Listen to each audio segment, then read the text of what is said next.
There are all kinds of good works we want to do for others, but it's all got to start with taking good care of ourselves first. Welcome back to the 50/50 Project, where every week I talk through an item on a list made up of one thing I've learned for each year I've lived. So this week we're coming back to the love category for thing number 42, save yourself.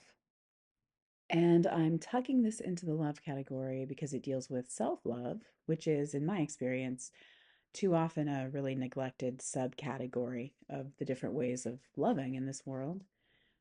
I'm recording this on January 20th. It's MLK Day, it's Inauguration Day, and I've got zero interest in getting partisan here. But I will say that wherever you land on the political spectrum, I'd be surprised if you don't feel somewhere in your being that the vibe is way off. There's just a lot of anger and fear and suspicion and uncertainty. I'm thinking this is a more contentious moment in public life than I can ever remember living through in all of my many, many years now. And to say the country feels fraught or that the world feels unsteady is, in my opinion, anyway, an understatement. I've been thinking a lot lately about how to protect my personal peace in such times as these, how to keep my mind clear and my judgment good, and my heart is untroubled and loving as it can be, as I can possibly keep it. And I find myself going back to the tried and true, and at the same time, thinking about how to put new responsive guidelines around the moment we're actually in right now. And so I thought today I'd work through this principle of self saving by just running through a few of the ways I plan to save myself as much of the anxiety and wear and tear as I can in this moment that we're all in. And for me, that's going to start with good basic care and feeding. So, less sugar than I want, more vegetables than I'm inclined to normally eat. I hope that the week ahead will be filled with some cooking, which I actually kind of hate doing. But I know that if I make a couple big pots of stew and chili now, if I chop up all those herbs and slice all those damn carrots now, and if I dutifully freeze them up in little 2-cup containers, I'm just much more likely to then actually eat herbs and carrots for the rest of the winter. And I also know that if I don't do some meal prep now for myself, when the last traces of my holiday break energy are still percolating in my veins, it is exceedingly unlikely that I'm going to do it in the full teeth of February, which we all know is the worst month in existence. So, anyway, my point is I'll try to eat better than I want to, and I'll try to drink more water. I'll try to track my stupid steps on my stupid watch so that I can hit my stupid goals day by day as much as I can. And even though I find myself really struggling with insomnia right now for the first time in a couple years, I'll try to practice good sleep hygiene and do as many of the things I know I should be doing as I can possibly stand to do. I won't do these things perfectly, and I certainly won't like them, but simply remaining stubbornly aware of what is actually good for me can help me minimize the number of afternoons that I'll spend face down in bed with a mouthful of Snickers and a gut full of despair during what might be a challenging time. Okay, so the second strategy that I hope to deploy here is a little bit of a balancing act, a little bit like wielding a double edged sword. And that's to use my work, meaning my job and my 9 to 5, in a way that serves me best. So, in times of stress and worry, I can sometimes find it hard to concentrate and work, but more often than that, I tend to dive headfirst into work and I don't come back up for air until I'm thoroughly depleted and exhausted and burnt out. So, again, this is about finding an equilibrium that's helpful rather than harmful. And like so much in my life, I think it comes back to using timers, both literal and instinctive. So, my goal is to get really immersed in work when I'm supposed to be working just get all up in there and solve some organizational wicked problems and devise some communication plans and really do the doing from 9 a.m. until it's time to clock out. Because there's nothing wrong with that. That's when I'm supposed to be working. And as long as I'm using my timer to get a few steps in every half hour or so, I should be good. You really do have to think about blood flow once you're at my venerable age. But then when it's time to sign off, I need to sign off from that job and that body of work. And I need to be sure that I'm experiencing kind of a balance in my day to day. So some nights that might mean dinner and vegetating in front of Netflix, but not every night because the work mode, the clued in, deployed, working away mode actually really works for me. So some nights I will need and benefit from and even long for yet more work. But instead of letting myself just plow ahead with more work, I want to redirect myself into an evening of life work instead. So maybe that's doing a watercolor tutorial, which is something I said I wanted to try in 2025. Maybe it's cleaning out a closet or deep cleaning some neglected corner of the apartment. Maybe it's outlining a personal essay I've wanted to work on for years. Maybe it's just Legos. I don't know yet. So, my point is, I know that I have a natural tendency to burn off anxiety through applied attention to work. And I also know that too much of the same kinds of work, the work, as I said, is actually really enervating and depleting for me at some point.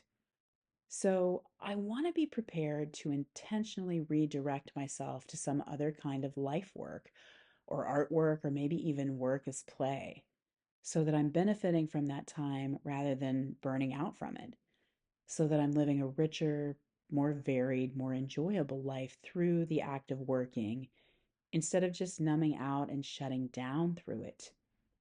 Now, not everybody has those same patterns or habits, but if you tend to get a little workaholic during challenging times, maybe it's useful to have other kinds of work ready to go for just those occasions. Okay, third, I am really looking to make my home a haven in this season of my life. This is always true of me, really. I'm just kind of a natural nester, I guess. But it really becomes about making a place of refuge when my stress ramps up for any reason. I think we all have different kinds of homes and havens, and what works for one of us does not work well for all of us. So I'm not trying to be prescriptive here. But for me personally, an orderly and tidy environment really helps me feel less chaotic in challenging times. I like to impose a little order in my own corner of a hectic world. I think other people get a lot more comfort from a well lived in environment or a more relaxed approach to housekeeping, and that's completely fine. But I think it can help to know yourself, to know what soothes you and the extent to which you can build that home environment up around what you need and what helps you thrive.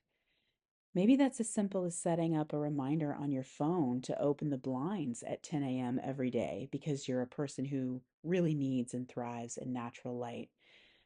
And this can be really helpful at a time when you might otherwise be too busy or too distracted to do it.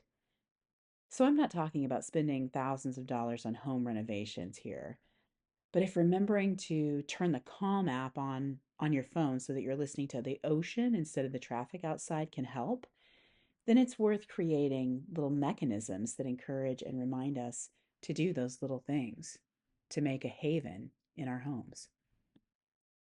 Finally, I'm going to try really hard to do some self gatekeeping when it comes to news and information. We are, all of us, bombarded by information now in ways that are absolutely unprecedented in all of human history, and in ways that, quite frankly, I don't think we're equipped or evolved to handle.